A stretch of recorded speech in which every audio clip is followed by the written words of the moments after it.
بنی اسرائیل میں ایک جریج نامی عابد رہتا تھا جس نے عبادت کے لیے ایک عبادت خانہ تعمیر کر رکھا تھا۔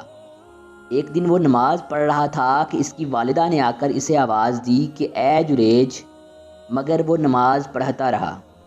اس نے دل ہی دل میں سوچا کہ اے اللہ، ایک طرف میری نماز اور دوسری طرف میری والدہ ہے، اب میں کیا کروں؟ نماز پڑھتا رہوں یا والدہ کی سنوں؟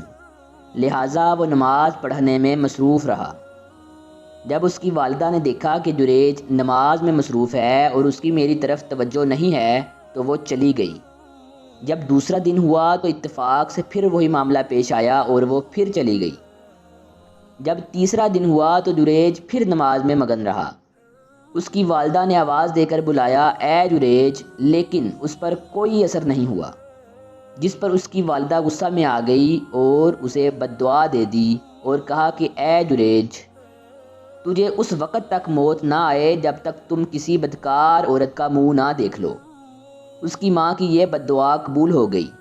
اب کرنا کچھ ایسا ہوا کہ ایک دن جریج عبادت میں مشغول تھا کہ اس کی قوم کی ایک بدکار عورت اس کے پاس آئی اور اس سے بدکاری کرنے کا کہنے لگی۔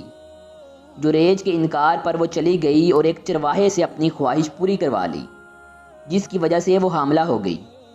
جب اس نے بچہ جنا تو اس کی قوم نے پوچھا کہ یہ بچہ کس کا ہے، جس پر وہ بدکار عورت نے جریج کا نام لگا دیا۔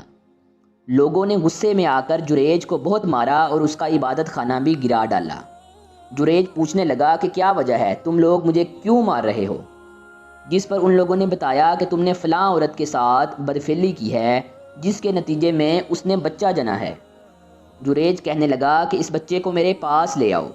جریج نے اللہ پاک سے دعا کی اور اس بچے کے پیٹ کو ٹھونک کر اس سے پوچھا، اے بچے، تیرا باپ کون ہے؟ جس پر اللہ پاک نے اس بچے کو قوت گواہی بخشی اور وہ بولنے لگا کہ میرا باپ فلاں چرواہا ہے۔ جریج کی یہ کرامت دیکھ کر وہ لوگ بہت شرمندہ ہوئے اور انہوں نے اس سے معافی مانگی۔ پھر آپ سے مخاطب ہو کر کہنے لگے کہ آپ کا عبادت خانہ سونے کا بنا دیں یا چاندی کا؟ جس پر جریج نے کہا کہ بس مٹی کا ہی رہنے دو۔ اس واقعہ سے یہ سبق ملتا ہے کہ والدین کے ساتھ ہمیشہ حسن سلوک سے پیش آنا چاہیے۔